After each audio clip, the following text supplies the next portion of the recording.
I own my career. A company doesn't own my career. I own it.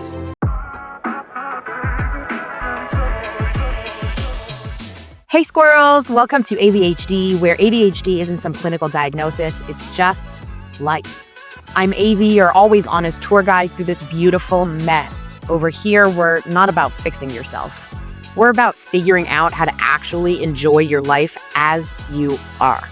So grab a snack and let's go.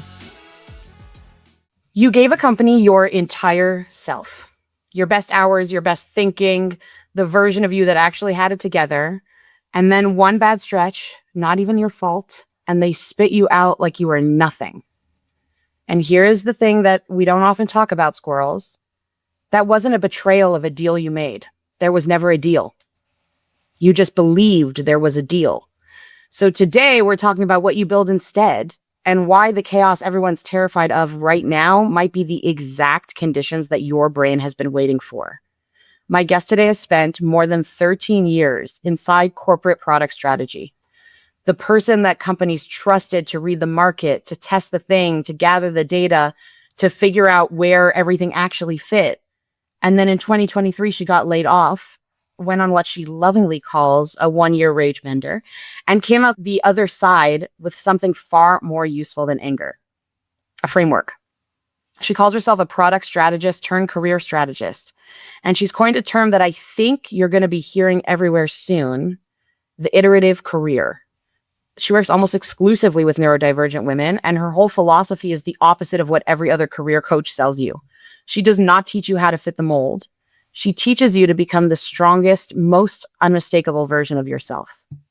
Thank you so much for being here, Audra. Thank you for that lovely introduction. I'm so happy to be here today. Take me back to 2023. What the hell happened? Oh my gosh. I might need to do some breathing exercises because I had a long career working at mostly really large organizations, and I put everything into my career. I kind of have had a tough upbringing, a tough personal life. So my work is really where I felt like I could be normal. And I was so surprised to find that actually a lot of organizations are actually extremely dysfunctional. And I really find I think I lived a lie for a while that like, oh, this is a professional place. This is where people do the right thing. This is where we have to have high integrity. Like we're especially working for really massive organizations. And as time went on, I just felt frequently and regularly targeted by different people that I worked with. And I definitely think that's a thing with being neurodivergent. And by the time I got to 2023, I had run myself into the ground. You know, I had completely hustle culture was just like, I was living and breathing hustle culture. I wanted to make something of myself.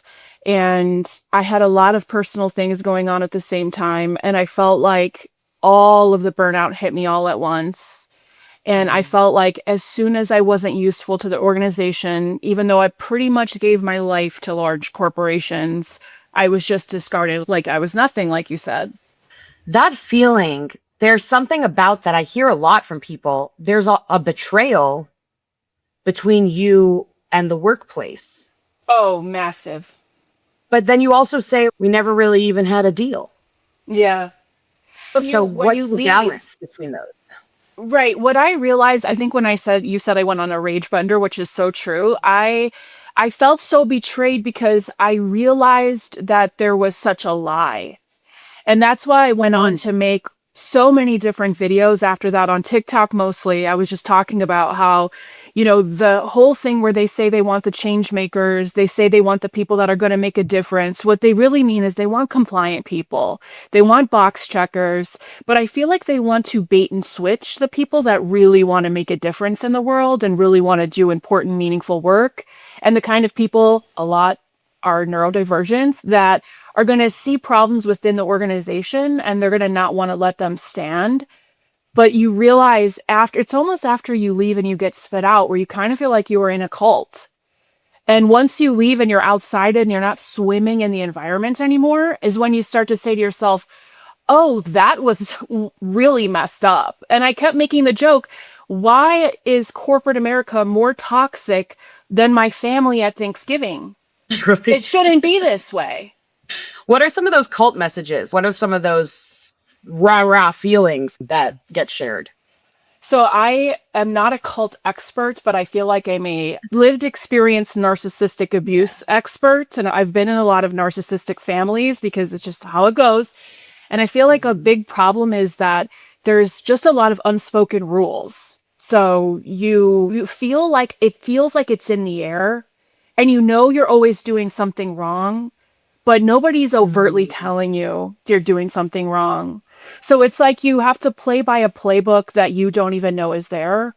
And you don't realize that, especially, I'm going to keep going back to neurodivergent people because I feel like it's especially hard for us because we are so painfully transparent. We say what we mean what we say. And there's this whole performance that comes with working in a 9 to 5 in corporate environments. And I worked in really large corporations. So I really feel like I had a specific experience. Like I feel like I was I was the most institutionalized.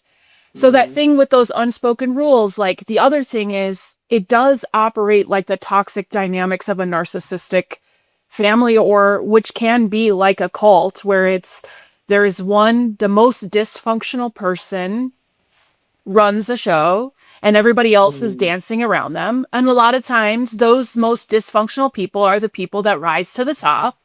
And I always say they bully their way to the top. And then everybody is tap dancing around them, trying not to upset them. And it's just, I think when you experience a certain level of narcissistic abuse in your upbringing and in your personal life, you get to a point where you're just not going to take it anymore. And you cannot endure any more like passive aggressive behavior, dysfunction, somebody targeting you just because you're standing out because you're doing a good job. That was always the thing that upset me the most is I actually just want to do a really good job. That's it. I want to make an impact. There was one point where I felt like I got in trouble at my job by other people around me because the client was so happy with the work that I was doing. So it was actually a failure on my part or a problem on my part for making the client really happy, which you would think should be the goal. So. Or without upsetting the status quo. I can also picture kind of a person who's trying to navigate unspoken rules in corporate, who is designed to spot a problem and fix it. People that speak up are not often rewarded in the workplace. Oh, absolutely not. And that's I think that might be one of the main betrayals is when you actually think you're doing the right thing and you become the punching bag, because there's several reasons for this. I had one of my worst experiences ever is when I was analyzing a system internally because like you said, I work in product. So a lot of times I did a lot of I think the reason I uniquely had a horrible experience is because I worked on internal systems. So I actually had to evaluate the technology that the company ran on. So that means I feel like I was walking into the lion's den, basically saying, hey, this system isn't compatible with this system. There's something going on here we need to fix. Now you're pointing out the problems of the technology that's set up. And you are making such a massive mistake because if it doesn't align with what an executive wants to do, or for some reason makes them look bad, if there are even team members that have worked on that legacy product, and they're not okay with the fact that something happened to it or something's happening to their work, I mean, you will become enemy number one. They want to put your face on a billboard, kind of enemy number one. And I actually feel like that is why my experience was so terrible, is because my role was to look at internal systems and point out how to make them better. And I think that brings me back to the original point. I'm okay if all you want is executors and you want people that are checking the box. My issue is pretending like you're something else. So don't set up people for failure and hire them to evaluate internal systems or to say, we want the people that are going to create change around here. The worst thing that you could say is that's how we've always done it. That's all their advertising and marketing. But once you get inside, and I always like to say I was on the inside for 13 years. Once you get inside, it's not what they actually want. Have you ever heard, especially in internal systems, have you ever heard a variation of Why are you always pointing out the problems? Oh, yes. I always say when you point out the problem, you become the problem. They'll do anything to But it's your solve the job. problem. Yes, right. Well, exactly. And that's why I always say, I think I have a unique experience because I worked on internal systems. And so I was starting to tell the story that I found one product where I was evaluating it and I realized that it was duplicated 4 or 5 times and there was millions of dollars that were being overspent.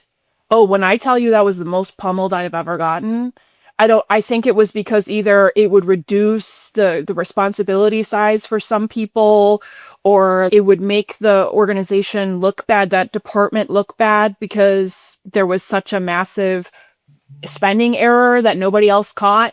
It was like I think that one experience was so severe where everybody was so horrible that I was just like I didn't realize it until after I left. I was like, oh my, what was I doing? If I could go back, I would have just been like, everything looks great. I picture perfect. That's the big betrayal. I just wish I would have known that going in.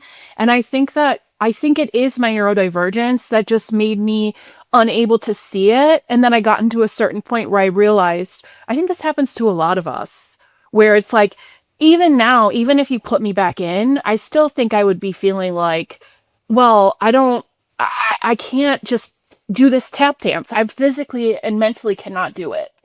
I don't know what Yeah. you asked, but that's where my mind Even went. if I knew exactly what I needed to say, and you would give me all the money in the world if I just said the thing that you want me to say, I'm just not going to do it. Right. It's not right. I mean, the whole game is like there's a big, big, big elephant in the room. Nobody look at it. Nobody talk about it. Nobody point it out. Don't point at it. And look over here and pretend it's not there. Yeah, I can't do it. But then, like, they hire you to solve the challenge of why there isn't enough physical space for everyone in the room. And you're like, what about that elephant? And they're like, no, not the full call about win. Right. So then, isn't that the definition of making somebody go insane? Isn't that the definition of insanity? To be like, we're going to tell you one thing, but we expect another thing. And if you do the thing we ask you to do, everyone's going to treat you really horribly. And we're not going to do anything about it. This is my biggest beef with any large organization. When you have a huge, massive organization that employs thousands and thousands of people, in my mind, you have the most responsibility. You should be the most upstanding. You should be the most responsible. And I mean, that's all I worked at. And there is no understanding of mental health. There's no understanding of personality disorders. In fact, people with personality disorders, I'm not a doctor or therapist or a cult expert or anything, but just my personal experience, there's no appreciation for getting these problematic high conflict personalities out of the workplace. Instead, they reward them. So what are other people supposed to do? If we can go in a little conspiracy direction for a hot second, Oh, sure, absolutely. isn't that on purpose? Oh, yes. I think so. Because there's a lot of reasons I agree with that. We're going to give the Because- listeners a little context. Okay. I am Canadian Israeli. That's two socialist countries. I came from there. I've lived in America for the last 6 years. So I've only lived here as an adult and only seen the systems from the outside. I don't have any personal attachment or nostalgia to the way that the US runs. And I don't think that the United States is the greatest country on the earth because I wasn't born here. So I wasn't indoctrinated with that particular special sauce.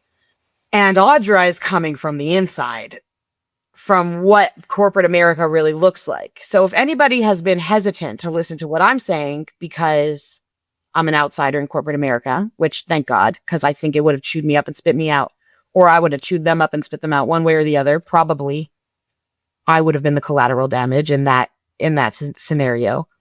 But it just seems so obvious to me that this is by design. I always say by design. Absolutely. And that's what made me decide I'm never going back to corporate America. I don't care what it takes. I don't care what I have to do. And I know that comes with some privilege because I know not everybody can find their way out. I don't have kids. I can kind of reduce my lifestyle until I figure it out, all of that stuff. I absolutely think it's by design because they have every opportunity to change, and they do everything they can to get rid of people that stand out at all, point out the problems at all. What I find is interesting is I had said in the beginning that I went through some personal stuff, and that's kind of why I got burnt out for the first time. I had a remodel of my house go sideways, and I didn't even have a bathroom in my house for longer than I expected. And so obviously it was completely impacting my ability to work. I had many other things going on. And that wasn't when I was a problem. When I became a problem is after I started to feel better and start working and start being more competitive in a space where I was wanting to just play the game. And by the game, I don't mean the game of politics and the game of pretending the elephant's not there, but playing the game of the client is delivering a really cool product. Do I want to make it really amazing for the customer? And let's do really, really high value workshops and let's do all these things. And that's when I started to become a problem. And I know that I was purposely targeted. I could tell that the narcissistic family dynamic started happening right around me. I could tell that the lead executive team member was turning other people against me. And I know the dynamics well enough to see it. I know they do this stuff intentionally and that they have no desire to change. So it's kind of like being in a really, really bad marriage. The other person has to have a desire to change for things to get better. And leadership has to actually want to make a difference and lead in a different way. It has to start at the top. When you're in a country and you want to make change, I always like to clarify this because I always get this in the comments of all the videos I make. Well, people will say, you can change from the bottom up, not inside of a company that controls your paycheck. Yes, as a citizen of a country, can you grow in numbers and can you change the climate of the country? Absolutely. And we all should be doing that. But when you're an employee of an organization, you're not going to change the dynamic. One of the professors that I had when I was in graduate school said something that stuck with me. He said, if you were to pick up and move to Texas, would you make Texas more like you, or would Texas make you more like them? And it's always stuck with me because that's what it's like in working in large organizations. Ultimately, it is going to spit you out. You can't be the change. You are just going to die on that hill. And it is 100% by design. What's the benefit to the corporation? Power and control. That's what I'm thinking. Okay, so when I worked there, a lot of the times I felt I was tangled in these companies, so I'm not competition. Not that I'm like, oh, I'm so amazing. I would be such ruthless, amazing competition. No, I'm neurodivergent. I have limited capacity. I think I may have a chronic illness. I have inattentive ADHD, so it's very difficult for me to do a bunch of execution. No, I would not be a good competition for people compared to large organizations that exploit people's labor. But it does tie you up from thinking about anything for yourself. It's very like you're institutionalized. That's why there's been studies that have shown that from Monday through Friday, 9 to 5, they don't need you to work that much, but it keeps the economy going because you're going out to lunch, you're going to get coffee. It keeps all their corporate real estate going, and it monopolizes your time. And with your time, you might organize against corporations. You might start speaking out about what you went through. You're not even allowed to have a real opinion online. So I really think it's power and control. I mean, I do think of course, people working inside of organizations make they build and they do a lot as well. It's not like they're doing nothing, but I think really ultimately they just want to have all the market share and they want to monopolize the labor force. So for people who did what they were supposed to do, meaning they graduated high school, they went to college, they graduated college, they got a job, picked up whatever skills they needed to pick up. For that person, the phrasing of the question just sounded so hopeless to me. Well, is that person stuck? I think that's a really good question. And I think I would answer it differently today than I would all the other years that I've been answering this question. When I went on my year-long tirade on TikTok and I was saying things like, corporate America is a pyramid scheme, corporate America is a cult, corporate America is daycare for white men, and all these other really aggressive, angry things that I was saying. And I was like, not inaccurate. just aggressive and angry. Right, thank you. Because when you're inside corporate, your voice is so controlled. And that was something that I was so sick of. People get fired all the time for what they post on social media, even if they just say, the most mild takes. What upset me the most is that speaking the truth is not, it's not allowed, and you're controlled in all aspects of your life. You should be able to be a full-grown adult with perspectives and opinions, but you can't when you're inside corporate. So what I would have said initially is run for your life, get out of corporate, be self-employed. Self-employment is a better option. You should 100% go for it. Then I got over to the self-employed side, and I think that it is also incredibly unfair. And I could probably go on an hour-long rant about how disturbing it is to even make that happen, especially like I said, with the chronic illnesses and being neurodivergent and having limited capacity. It's unfair. It's unfair across the board. And I think that we are all stuck until we fix this system, because it's like you have to pick your poison. And for me, self-employment is the poison that I'm willing to pick until I can figure it out. And when I say that is I want to build more of an online brand, and I'm helping people with careers right now, but I'm thinking about what I want to do long term. And I definitely have not made as much money that I was making when I was in corporate America, because you do have to take that sacrifice until you figure it out.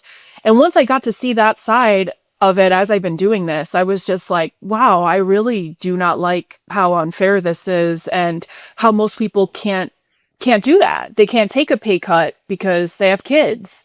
And then the trap of high cost of living and how expensive everything is. So I definitely, especially right now where we are, I used to say self-employment's the answer, and now I say fighting for change is the answer.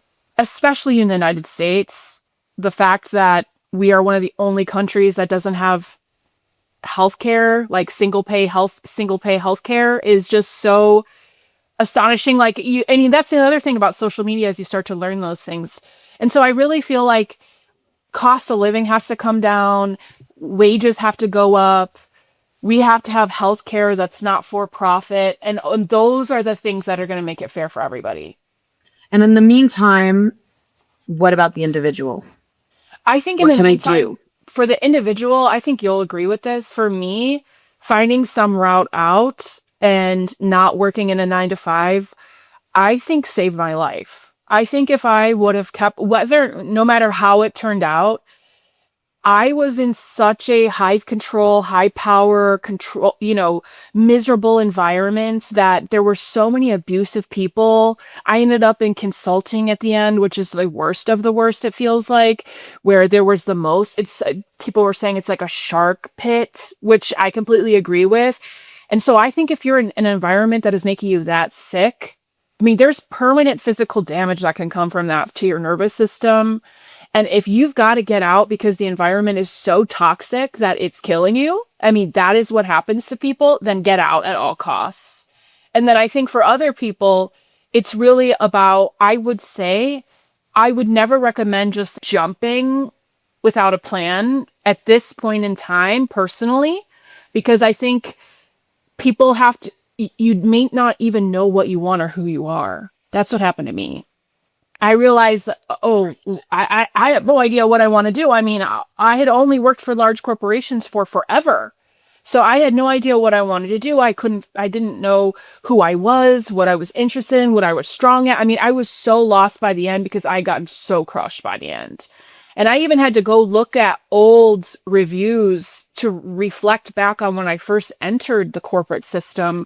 And it was like, she's so energetic, she's so motivated, she's so creative. And by the end, it was like I was a shell of a person and I had to put myself back together. So I think for anybody, it's really assessing where they are and image they've taken from the toxic environments destroy people. So how, where are you? And then how do you actually start to reclaim your labor, your time? How do you start to actually advocate for yourself in the best way possible? And that might look like 6 months of, I'm going to check the boxes at work, but I'm going to start to actually lean on the healthcare that I have right now. and organize myself that way. I'm going to start exploring what I'm interested in and what I'm good at and what I want to do. I'm going to start making connections on the outside, like you and I. I mean, you and I just connected over LinkedIn, and I think that a lot of people are doing that now. So I really think, nobody should be in a toxic environment. And I don't think that I would want to support corporations at all, because I just don't believe in what they're doing. And I think it's just about having a good strategy to work your way out, and just not being concerned if that's going to take some time, and not just like walking into your boss's office and being like, you know what, I quit. Because I think that that really sets up people for a really hard time. You know, I mean, that's what I did. Yeah. I mean, I was spit out, but I just was like, I'm never going back. And I was enraged. And you just don't realize all the stuff you're stuffing when you're inside those environments. As you're talking, when you're talking about like the toxic environment, there's two things that are coming up in my mind. The first is my HR director at Alisto, who is very clear that at Alisto, we are a team and not a family. Yes. A family tends to, first of all, companies that describe themselves as a family, Right. watch out. Because why do we need to be so close?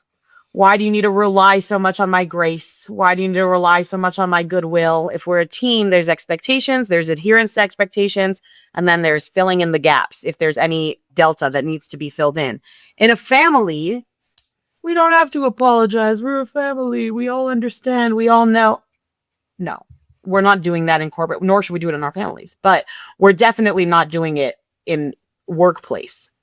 And the second thing that's running through my mind is Erickson's developmental phases. And the second developmental phase is autonomy versus shame and doubt. When a caregiver provides safe, secure, supportive environment, then a toddler feels safe to explore the world, to try new things on their own. It builds confidence, it builds self-control, it builds autonomy. And essentially it builds the foundation of the opposite of that, shame and doubt. If caregivers, because we're talking developmental psychology, if they're overly critical or impatient or restrictive, overly restrictive, and the child begins to doubt their own capabilities. When you're constantly reprimanding and you're constantly critiquing, then the child begins to internalize the failure. They begin to internalize the shame, and they feel ashamed of their natural desire for independence, of their natural desire to try things on their own. And that makes really, really weird people. They're scared to try new tasks. They have low self-esteem, this shell of a person that you're describing. So we all go through this developmental phase, and then we're all these adults that are supposed to be autonomous for ourselves. And we're thrown back into this corporate system that takes us all the way back to 18 months to 3 years old. And that's where we live. Absolutely. And yeah, and that's why I always say, I think my biggest problem with why I would never want to work in those environments anymore is because I knew I was never going to reach my full potential, because you really can't. And I think that the biggest lesson, if I could teach anybody anything from this podcast, is that your environment is so critical to your well-being. There is no, people think just go in, do your job and go home. That's not true. That's not possible. You can't just go on and armor yourself from the environment you're in. Your environment will always have a massive influence on you. And so you have to be selective with your environment. And, you know, the seed can't grow in an environment where it's high control. Like you say, it's based on shame and doubt, which 100% is almost like the cult-like question you were asking. It's all fear-based. There's always a feeling of fear running around the hallways of a corporate office. Always. You always feel like you're doing something wrong. You always feel like you're about to get in trouble, even though you've never been talked to in any way to think that way. It's just there. And you're never going to reach your full potential. I would literally shit my pants on a daily basis. Like genuinely, like I would have bubble guts. Like I would be like unwell. And that's what happens to people. I mean, I remember when I was on that really terrible project that I talked to you about, my mind was racing in my sleep about, okay, this project, there's this system that's incorrect. What could we do about it? My mind was racing. My mind was like preparing for executive meetings. What was I going to say? I mean, it destroys you. And I think that that's what makes me so disgusted and angry about it, and never going to shut up about it, because we normalize it as a society. We pretend it's not there. And so it's almost like you have to, I saw somebody say sometimes when you leave these systems, it's like you have to blow up your whole life. That's how I felt. Mhm. And especially, I think it's because I worked in such large corporations. I feel like I was the most institutionalized. And so when you do leave, the reason I caution about, oh yeah, self-employment. At first, I was like, oh, self-employment's the way to go. Self-employment's the best. And while I do still stand by wanting to be self-guided and have a self-guided career and wanting to be self-employed and being intelligent enough to figure it out and all that other stuff, there are so many systemic factors that play a role. In the United States, if you leave your job, you don't have health care. So if you don't have health care, what are you going to do? And that, And then you won't get it for It's- another it's- couple of years. it's on purpose, like you say. It's by design that these corporations are dominating. And I guess that's my whole thought process on the entire thing. What should we do, right? What should an individual do? My thought is, yeah, we should be fighting against these corporations because they have completely they have the market in a chokehold. They have the market where we sell and buy, and they have the labor market in a chokehold, and they're abusing their power and they're mistreating people. Americans are burned out. They're running to the ground. This is why the only people that corporate companies want are young people. I'm hitting the threshold where I'm going to be an old, raggedy, useless person that deserves to be discarded anyway. And the reason they do that is because they need the next wave of young people to come in and run them into the ground and then spit them out. And then the next wave of young people come in and they run them into the ground. So we cannot live like this anymore. And it's only gotten worse. The more that we move into late stage capitalism, the worse it gets. No, it's true. I mean, it's because the reason I'm bringing it up is because I was so gung-ho about self-employment. And I am still gung-ho about self-employment. But once I got into it, I was like, oh, this shit is unfair. The not having healthcare, the fact that, you pretty much have to hustle for every client that you have. I think that there is no being ethical in this system. And I think that you have to be really creative and do what you're doing. I think you have to be really creative and you have to have really, really strong, unwavering morals. I definitely think that I would rather tank myself financially than exploit a bunch of people and lie to them and have them build my business that I benefit from. And here's the other thing that we do to people too, is that the way businesses are run is the person at the top that opened the business and funded the business and had the idea, which I've had hundreds of ideas. That doesn't mean I'm higher value than the people that execute and make it possible. You look at Jeff Bezos, who has billions and billions of dollars, and his workers have to pee in bottles to make the time frames. Literally. And at one point he said he wants his employees to wake up sweating in their sheets, which is what I experienced when I was in corporate America, that they're so afraid to do a good job. And why aren't his employees getting a bigger cut from the work that they do?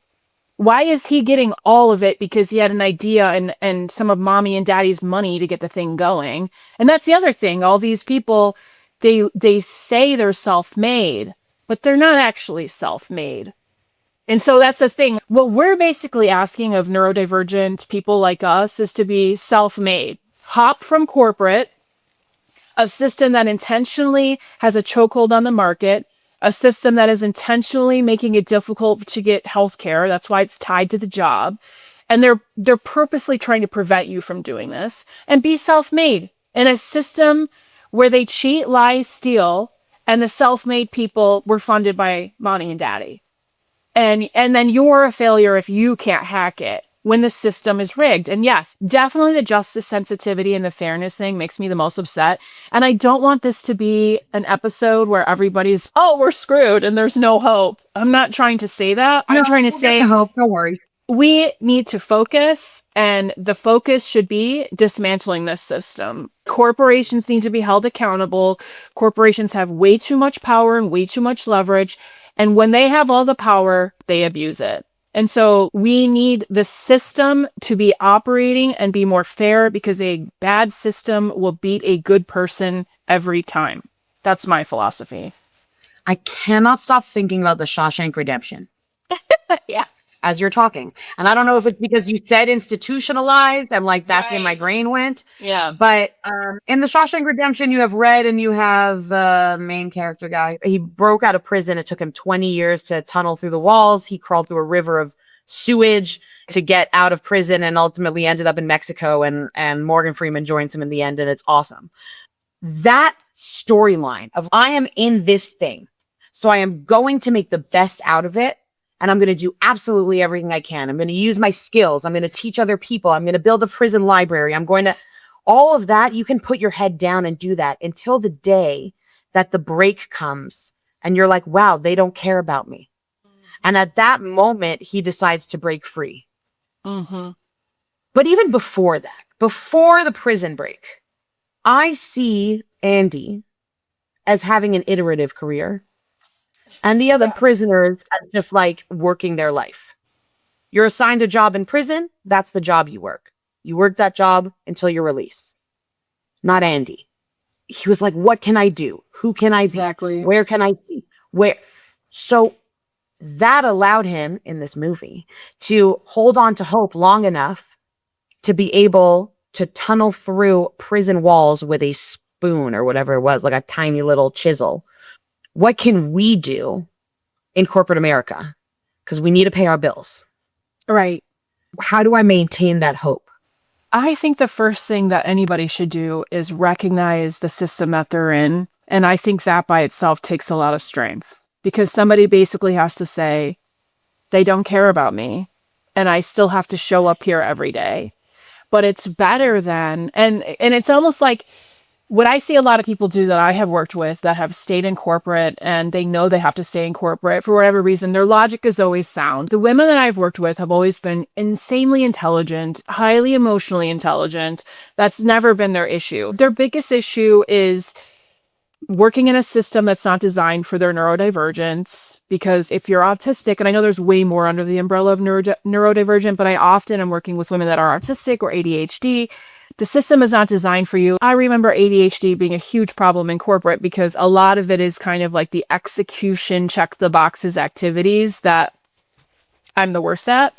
So I feel like the first thing is just kind of acknowledging and knowing what you're dealing with, and then acting accordingly. I spent, I'll say, so many years actually being bought into, I'm a change maker in this organization. Like what he was doing in that movie. I laugh sometimes, because when I was first inside of corporate, like the first few years, I had talked to one of my bosses and I was like, I want to create a group called the Process Pioneers. This is so cheesy. And it was like just a reflection. I look back at a reflection of how naive I was. And this is, I think, why they want young people. They want young people because those young people come in totally, I don't know the right word, naive for sure, but they believe that adulthood's going to be something that it's completely not, unfortunately. So at a certain point, you start to see things for what they are, and you start to realize, I cannot get my needs met in my workplace, and I shouldn't try. And the good news is, like, to be more positive, and I do think that there's a lot of things that can be done, but the good news is I think people are realizing that there are so many other ways to connect, thanks to how much technology has advanced over COVID. So it's natural and common for like-minded people like you and me to find each other and to start thinking about how to make connections on the outside, and how to start to work with other people and connect with other people, because it really is about who is in your network. And I think one of the hardest things is, if you were to just jump from corporate, you don't realize that you also lose your entire network, because they're all inside of a cult and they think what you're doing is insane. And they're not going to stand by you or help you. And they could probably only help you find another corporate job, because that's the universe that they're in. So starting to build relationships on the outside and having places you can go where people are like, actually believe what you say. I've held some groups that I don't run anymore, but I had some groups. I had one called Unemployable Women, where women were recognizing that they didn't fit into the system of corporate. They're, having high integrity and being emotionally intelligent and being intelligent in general makes you unemployable in those systems. And so they needed a place to go where they were talking with each other and they realized they weren't crazy. It was as simple as that. And so I kind of tell people, reclaim your labor and make the conscious decision. I'm in this system that gives me a paycheck, even though I realize the sacrifice I'm making, and I'm going to start to figure out what I want to do. And then that's where more of the iterative career comes in. And it's about really looking at, so the reason I say the iterative career is because I think it's a better alternative to the portfolio career. And it's basically saying you are at the center of your career. You are the product. So products are not just decided in a day. Products are built over time. Products are built through experimentation. And most importantly, like in my career, being part of the product strategist and system stuff that I did, you have to know what's going on in the marketplace to know where you fit in it. And I think that is a great way that you can be part of a resistance to corporate and to start to advocate for yourself, is starting to think you basically work at a company that determined that for you, so you didn't have to do that work. If you get good at doing that, you could start to find opportunities. The guy in the jail was being a consumer analyst. He was understanding what those inmates needed, what their problems were, what they would pay for, why they would pay for it, what they had access to, what they didn't have access to, what were things that they needed. And he solved those problems. That is really what you do to provide services to consumers, is you read them, you understand it, you understand what competition is doing. And I would not be blindfolded to that anymore if I were anybody in this current market. The alternative essentially is an iterative career is maintaining full control over your product, which is you, and how your product is going to go to market and how it's going to be rolled out. Whereas maybe not a portfolio career, but working in a corporate at the very least, is you relinquishing your control over your job description, over your strengths, over your weaknesses, over the way that you can pattern your day, over the way that you can pattern yourself. I have to go into the job that they're offering me because I have no alternative. Exactly. I was talking to my goddaughter, who I mentioned is going through a job search right now. And she's, yeah, but the job description says blah, blah, blah. Right. Okay. But what if you're amazing at 90% of it and there's someone on the team who can do the other 10%? Right? Should you not apply for this particular role? Should you not position yourself in the strongest possible way? Is there no other way to fill in the gap of this particular skill that you don't happen to have in the job description that you could fill in either with a tool or a system or some support or any number of creative solutions? Right. Are you willing to give up your control and let people tell you who you are and what you are, or not? Yeah. Yeah. So the three, because I'm making up the term iterative career, right? Because I think it's a better solution to the problem after reading the market and looking at it and analyzing, the career industry. The traditional career is the linear career. So not only are you fitting into a box, you are then ascending a ladder. So you're like, I'm a junior analyst, then I'm going to move to a senior analyst, and I'm going to move to being a manager, then a director, and you're just climbing that ladder, which is obviously linear progression. The problem with that is what happens when your role gets completely disrupted. So not only are you having to fit into a box, which kind of limits you, and it's not about you, like they write the job description, they put the box there, you see if you fit in it. Those boxes are being completely disrupted right now because of technology. We don't know what things are going to look like in the future. So if you're looking to navigate that and see how you actually thrive, then it's starting to think about, where do I fit into this whole system as it's adapting and changing? And so where the iterative career came from is just to give a little bit of background, because it's all dawned on me after looking at everything. I looked at the linear career and I realized, oh, that's ripe for disruption. And then I looked at the portfolio career as the answer, and the portfolio career comes from the financial world. Basically, diversify your investments so that you, if one fails, you have others. I don't think a financial response is a good response because it just doesn't answer like how dynamic careers are and how an individual is actually the one that holds the career. So like when you invest financially, you don't care what the investments are as long as they're a strong investment portfolio. It has nothing to do with you personally. But a career is very personal. You have unique set of skills and strengths. There are things that you are good at. There are things you hate doing. There are things the market needs. It's a totally different animal. So I feel like the financial response is like a Band-Aid response. And what made me realize it is, oh, a linear career is how they used to build technology. They used to do what is called waterfall development. That's linear technology development. So it used to be like we would plan the whole career or plan the whole, back to the analogy, we'd plan the whole technology product. We'd sit down together with all the right people in a room and we'd spend 6 months to 12 months planning what this product was going to be. Then, and in about a year, we would launch. That used to work. Now technology moves so quickly that if you plan for 12 months, by the time you launch, your product is going to be maybe obsolete. This is the same thing that's happening with careers. So people shouldn't be saying, okay, I'm going to go to college and I'm going to be an accountant and then I'm going to be a senior accountant and I'm going to fit into this box and I'm going to take this linear progression. It would make sense that instead careers need to be more iterative, which means cyclical, which means that you're basically operating, I don't know if this is going to make sense, but you're basically operating in versions where you're the product, right? So now I'm saying, okay, I'm the product. I've had 13 years inside of corporate America. This is the work I was doing. This is the work I'm good at. Now I'm going to look at what's going on out there. I recognize that careers are being heavily disrupted right now, and there's a big need for that.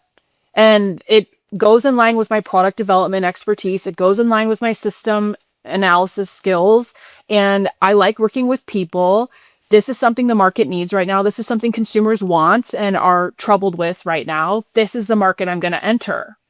And so I think people have to be able to move across the marketplace and be able to fit in where they best fit in. And even if you're inside of corporate, working inside that role in that box, you can still be thinking about where you fit in and who you're going to help and why. Reclaim your power. Absolutely, 100%. Yes, we live in a system. Yes, we have to pay our bills. Yes, we live in a capitalist world. Okay. Like you are. That's where we live. I own my career. A company doesn't own my career. I own it. And it's like it's maximizing your own resources. It's like the difference between being able to figure out your kid's custody among the parents or having to go to court. Once you go to court, the judge decides. Right. Like it, don't like it. The order is the order. That you went to court, the judge made a ruling. The ruling is the ruling, period.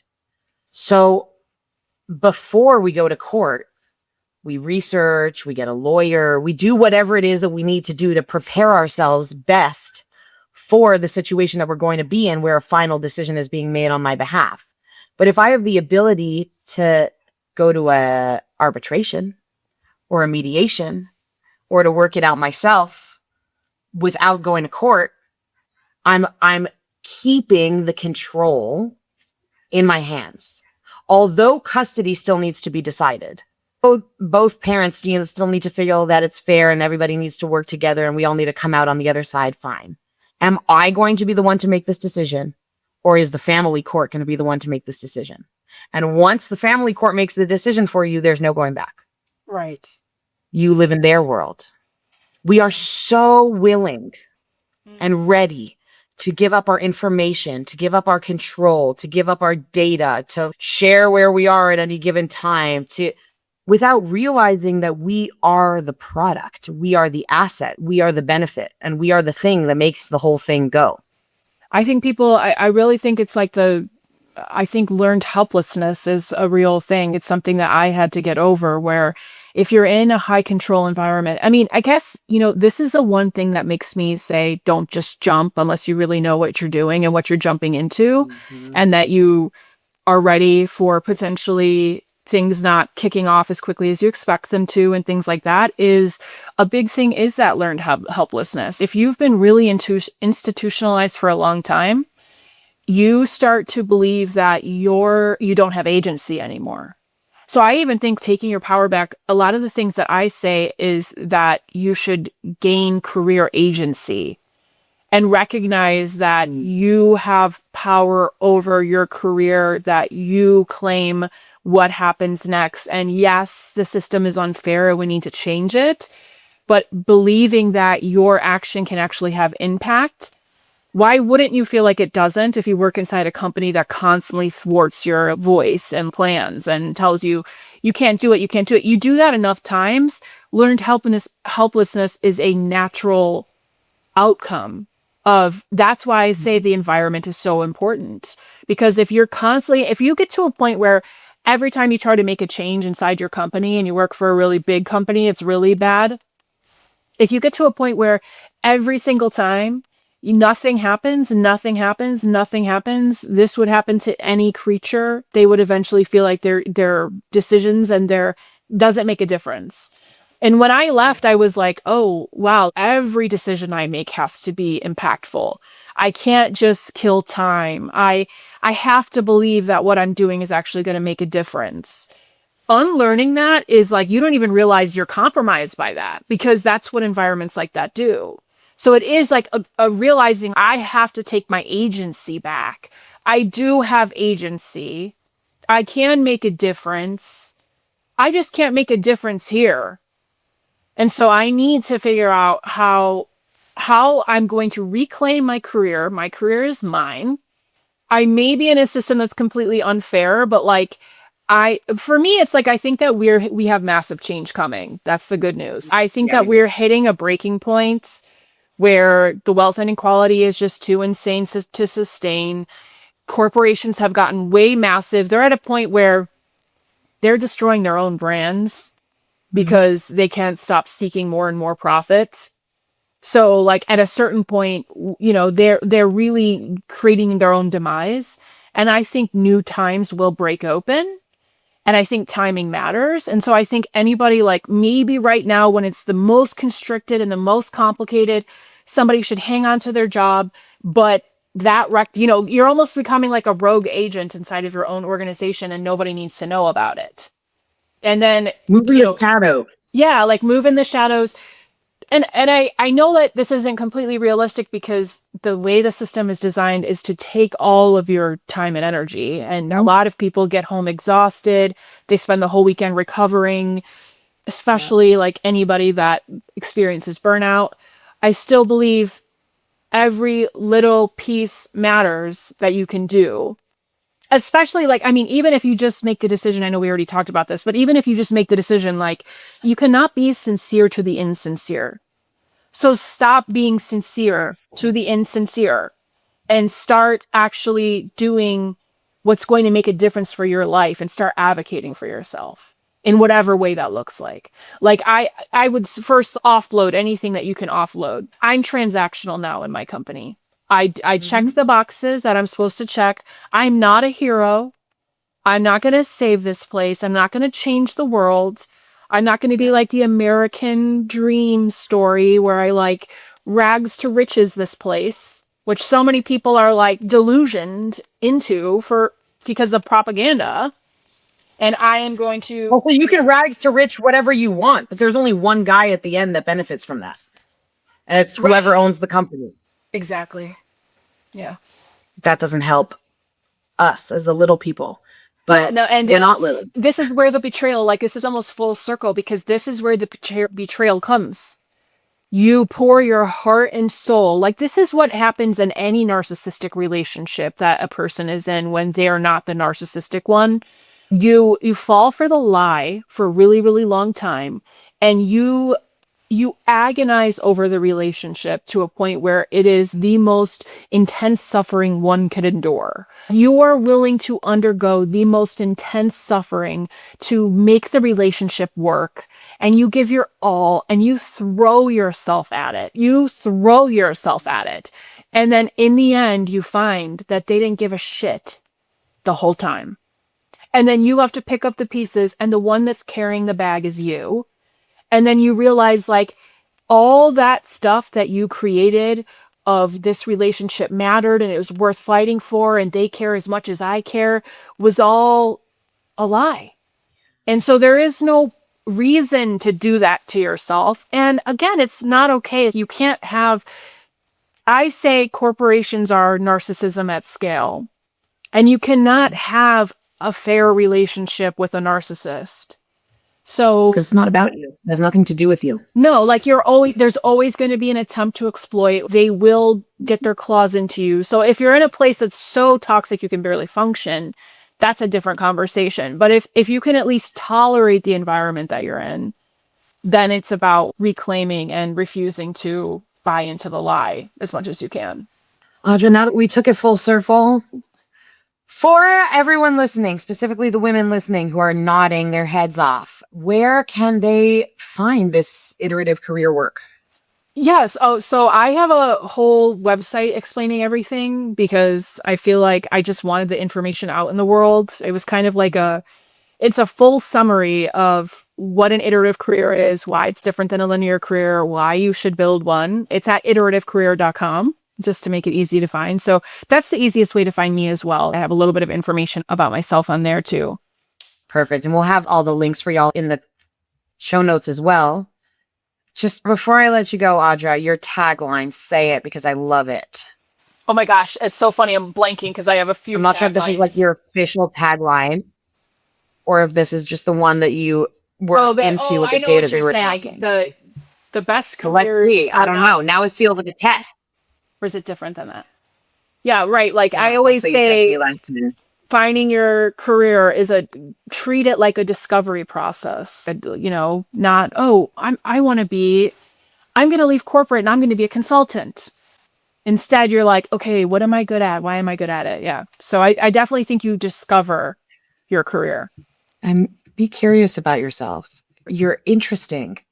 And if you take one thing with you, all right, the layoff, the dead end role, the meeting where you spoke up and nothing happened, or where you didn't speak up and everyone praised you, or where you did speak up and you got reprimanded for it, none of that is proof that something is wrong with you. It's data. The system that discarded you is dying. And the one that's taking its place rewards the individual. It's going to take us time to get there. But in the meantime, you're not broken. The system is broken. So stop trying to marry it. Build your own thing, whether it's on your own, in an infrastructure, in corporate, outside of corporate. Build your own thing, one phase at a time. Discover yourself because you're worth it. And remember that the best careers aren't planned. They are discovered. Bye, squirrels. See you next time.